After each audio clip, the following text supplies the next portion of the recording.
اعوذ باللہ من الشیطان الرجیم، بسم اللہ الرحمن الرحیم۔ ناظرین محترم، میں ہوں آپ کا میزبان Mirza Nadeem Baig, programme views on news with Mirza Nadeem Baig میں۔ ناظرین محترم، جو اس وقت پوری دنیا کے اندر کیفیت ہے وہ خوف کی ہے، اور بہت ہی وہ بری خبریں روزانہ سننے میں آ رہی ہیں کہ آج فلاں ملک میں وہ اتنے لوگ کرونا وائرس کی وجہ سے اس دنیا کو چھوڑ گئے، آج فلاں جگہ پر اتنے لوگ وہ متاثر ہو گئے۔ تو یہ ایسی خبریں ہیں کہ جس کی وجہ سے ڈپریشن اور سٹریس وہ معاشرے کے اندر بڑھتا جا رہا ہے۔ لیکن اس سب میں اس وقت خوشی کی لہر دوڑتی ہے کہ جب کوئی اچھی خبر سننے میں آتی ہے۔ تو میں نے جیسے پہلے بھی عرض کیا تھا کہ یورپین اس اعتبار سے زندہ دل قوم ہے کہ روزانہ 8 بجے شام کو وہ اپنے تمام طبی سٹاف کو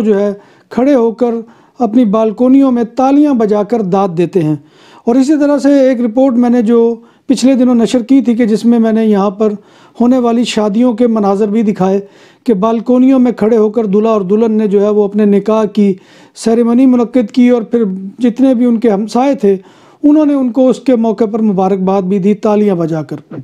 تو یہ معاشرے کے اندر کہیں خوشی کہیں غم والی کیفیت ہے۔ آج جو میں آپ کے سامنے خبر لے کر آیا ہوں وہ یہ ہے کہ کل ہی یہاں کے وزیر سائنس پیدرو دوکے، انہوں نے پریس کانفرنس کی تھی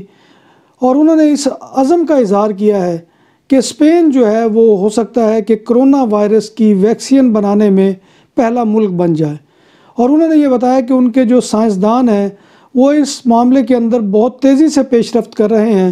اور انہوں نے کہا کہ دنیا کے اندر جو اس وقت تک کرونا وائرس کی ویکسین کے حوالے سے تجربے ہوئے ہیں ان میں پہلا تو چین میں ہے، دوسرا امریکہ میں ہے، اور تیسرا انہوں نے اب یہ کہا کہ اسپین وہ ان دونوں تجربات سے آگے ہے، ان سے ایڈوانس ٹیکنالوجی اور ایڈوانس وہ اس نے پیش رفت کی ہے اس کے اندر کے جو اب تجربہ ہو رہا ہے۔ اور انہوں نے یہ بھی بتایا کہ وہ ان سائنٹسٹ کے ساتھ جا کے انہوں نے ملاقات بھی کی، ان طبی ماہرین سے بھی ملے کہ جو اس کرونا ویکسین کی تیاری کے اندر مصروف عمل ہے۔ اور ان کا یہ کہنا تھا کہ ہو سکتا ہے کہ یہ 1 ہفتے تک وہ ٹیسٹ کی جائے انسانوں کے اوپر۔ اور انہوں نے بتایا کہ پہلی جو 2 ویکسین جن کا چین اور امریکہ میں تجربہ ہوا ہے وہ جانوروں کے اوپر ٹرائی کی گئی ہیں، لیکن یہ یہ ڈائریکٹ انسانوں کے اوپر ٹرائی کی جائے گی۔ اسی طرح سے دوسری خبر وہ UK کے حوالے سے بھی ہے کہ UK نے بھی اس معاملے میں وہ خوشخبری سنائی ہے کہ وہ بھی ویکسین کی تیاری کے عمل میں بہت آگے چلے گئے ہیں، اور ان کا امکان یہ ہے کہ وہ اگست میں ویکسین کو مارکیٹ میں لے آئیں گے۔ تو یہ 2 خبریں تھیں کہ جو میں سمجھتا ہوں کہ ایک اسپین کے اعتبار سے، UK کے اعتبار سے، کہ ان دونوں ممالک نے وہ ویکسین بنانے کے معاملے میں کافی پیش رفت کی ہے۔ اسپین کے وزیر پیدرو دوکے کی جب یہ پریس کانفرنس ہوئی ہے تو اس کے بعد اپوزیشن کی جو پارٹی ہے پارٹیدو پاپولر، تو اس نے اس کے اوپر تنقید کی اور کہا کہ اتنی جلد بازی وہ اچھی نہیں ہوتی، اور یہ ویکسین تیار کرنے میں 1 سال کا وہ منیمم عرصہ ہوتا ہے، اور اس سے زیادہ جبکہ عرصہ لگتا ہے۔ تو اس کے بعد پیدرو دوکے صاحب نے بھی کہا کہ وہ پاسبل ہے کہ یہ اس میں کچھ ٹائم لگے، اور انہوں نے اس موقع پر پھر آگے کہا کہ 1 سال بھی ہو سکتا ہے، لیکن اس کے باوجود وہ اپنے اس بیان پر قائم ہے کہ وہ بہت جلد اس کو مارکیٹ میں لے آئیں گے اور لوگوں کا اس سے علاج معالجہ شروع ہو جائے گا۔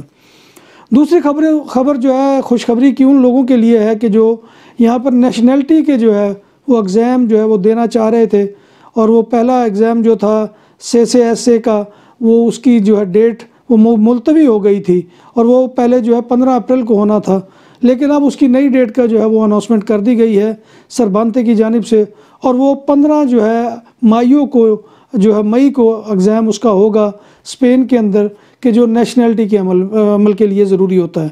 تو ناظرین محترم، یہ وہ خبریں تھیں کہ جو میں آپ کے ساتھ شیئر کرنا چاہتا تھا۔ امید ہے کہ آپ کو یہ خبریں پسند آئی ہوں گی۔ تو آخر میں وہی گزارش ہے کہ آپ ہمارے چینل BBC اپڈیٹ کو وہ سبسکرائب کریں، اس کے پروگرام کو لائک کریں، شیئر کریں، اور کمنٹ باکس میں آ کر کمنٹ لازمی کریں، کیونکہ آپ کی کمنٹ وہ ہماری رہنمائی کے لیے بہت ضروری ہوتے ہیں۔ تو اسی درخواست کے ساتھ میں آپ سے اجازت چاہوں گا، انشاءاللہ نئی خبر کے ساتھ، نئے موضوع کے ساتھ آپ کی خدمت میں دوبارہ حاضری ہوگی۔ تب تک اپنے میزبان مرزا ندیم بیگ کو اجازت دیجیے۔ اللہ حافظ۔